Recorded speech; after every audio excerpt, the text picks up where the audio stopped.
एक दिन एक फॉरेस्ट ऑफिसर, अमरनाथ और दीप तीनों फॉरेस्ट ऑफिस में बैठे थे। अमरनाथ और दीप, तुम दोनों इस इलाके के बेस्ट शिकारी हो।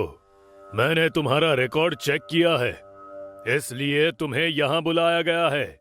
हमें तुम्हारी मदद चाहिए।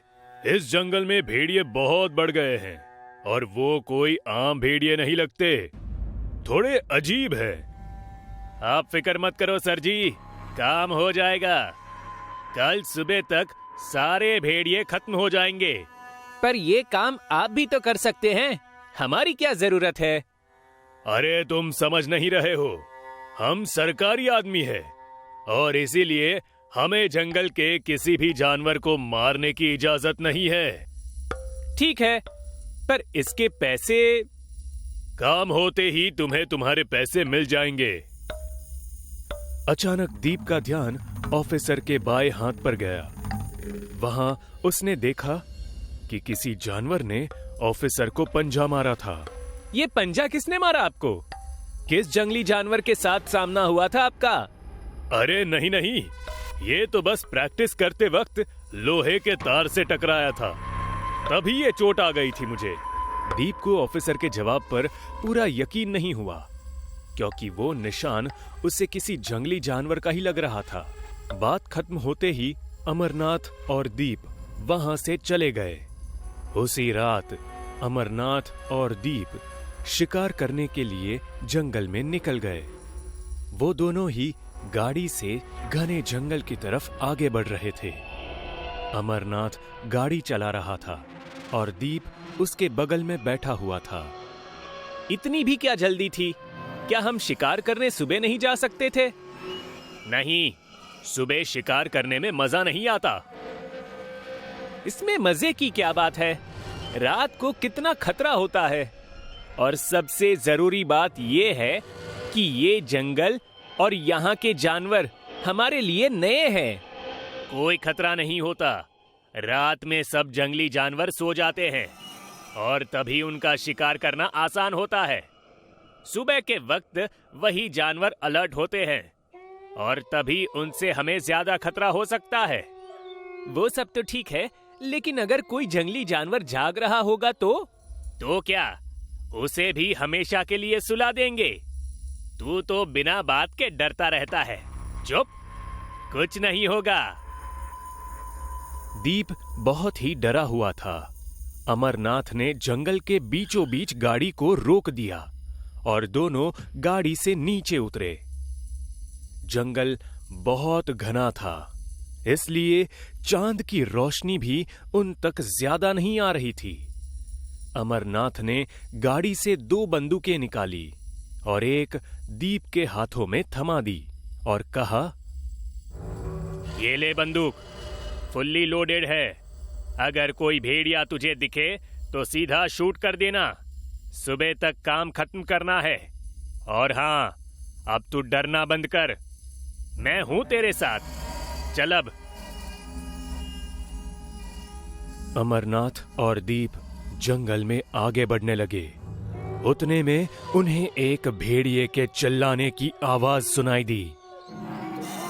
दीप वो आवाज सुनकर थोड़ा डर गया, पर अमरनाथ वो आवाज सुनकर बहुत खुश हुआ।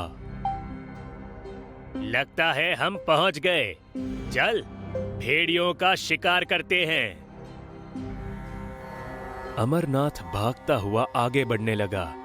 दीप भी उसके पीछे भागने लगा, पर अमरनाथ तेजी से भागकर आगे निकल गया।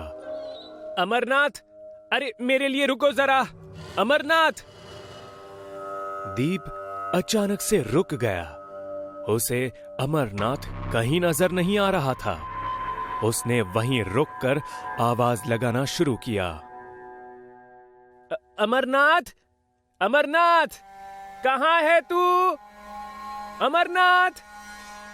बहुत दूर से अमरनाथ की आवाज आई। अरे मैं यहाँ हूँ, जल्दी से आगे आ जा। दीप डरते हुए एक एक कदम आगे बढ़ाते हुए चल रहा था कि तभी अचानक उसके सामने एक भेड़िया आ गया। उस भेड़िए को देखकर दीप से डर के मारे बंदूक भी नहीं उठाई गई, क्योंकि वो कोई मामूली भेड़िया नहीं था। वो भेड़िया आम भेड़ियों की तुलना में काफी बड़ा था, और सबसे भयानक बात ये थी कि उसे 2 सिर थे। वो बेहद खूंखार लग रहा था। डर के मारे दीप के हाथ से बंदूक छूट गई। अरे, इसके तो 2 सिर है। ऐसा भेड़िया मैंने आज तक कहीं नहीं देखा। देखोगे भी नहीं, क्योंकि हम इस जंगल में ही रहते हैं। भेड़िए के मुंह से आवाज सुनकर दीप और भी ज्यादा डर गया। तुम बोल भी सकते हो? हाँ, और हम सिर्फ इंसान खाते हैं। भेड़िए की ये बात सुनकर दीप वहां से भागने लगा। भेड़िया भी उसके पीछे भागा। यहाँ अमरनाथ बंदूक हाथ में लिए ध्यान से चल रहा था कि तभी अचानक उसे दीप के चिल्लाने की आवाज आई। अमरनाथ पीछे मुड़ा। दीप, क्या हुआ तुझे? कहां पर है तू? वो दीप की आवाज के दिशा में भागने लगा। अचानक उसे बहुत सारे भेड़ियों की रोने की आवाज आने लगी। वो थोड़ा डर गया, पर फिर भी भागता रहा। रास्ते में उसे दीप की पड़ी हुई बंदूक नजर आई। पता नहीं कहां चला गया ये। दीप, दीप! अमरनाथ ने फिर भागना शुरू किया, पर भागते भागते उसका पैर फिसला और वो नीचे गिर गया। उसने पीछे देखा तो डर के मारे सुन्न हो गया। नीचे बहुत सारा खून पड़ा हुआ था और बगल में खून में लिपटे हुए दीप के कपड़े। तभी उसे पीछे से झाड़ियों में कुछ हलचल सुनाई दी। उसने पीछे मुड़कर देखा तो उसे दिखा कि 4 लाल आंखें उसे घूर रही थी। उसने तुरंत अपनी बंदूक उठाई और उन आंखों की तरफ तान के खड़ा रहा।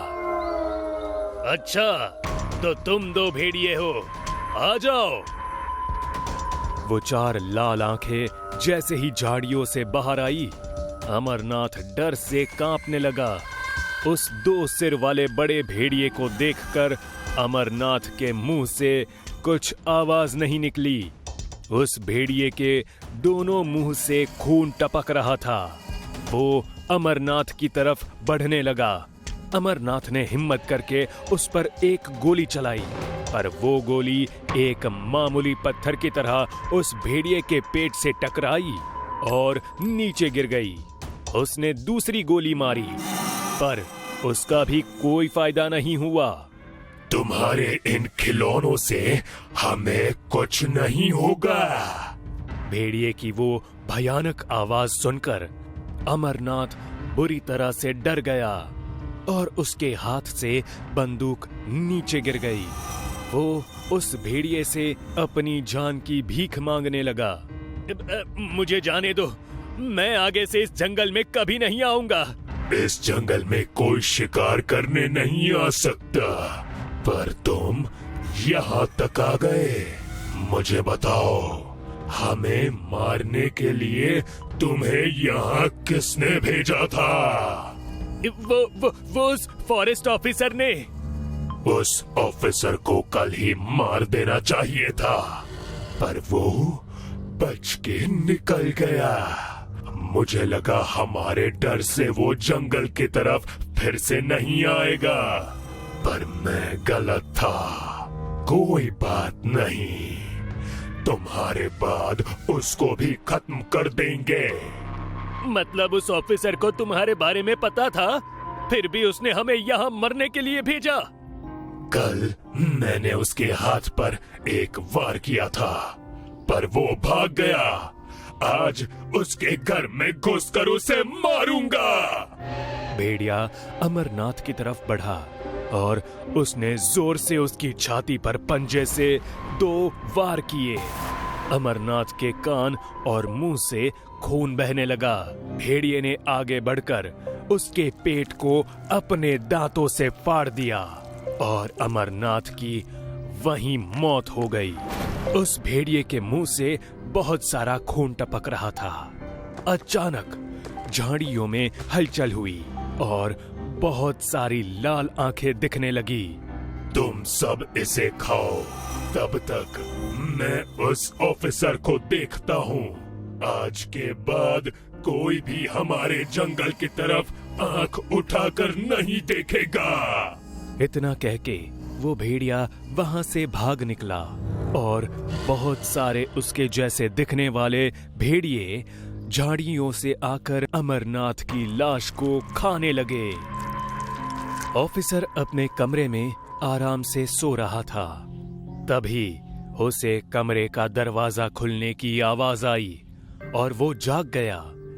दरवाजा खुलते ही उसे दीवार पर उस भेड़िए की परछाई दिखने लगी और वो काफी डर गया। भेड़िया गुस्से में ऑफिसर की तरफ तेजी से बढ़ने लगा। ऑफिसर ने तुरंत टेबल पर पड़ी हुई बंदूक उठाई और भेड़िए पर गोली चलाने लगा।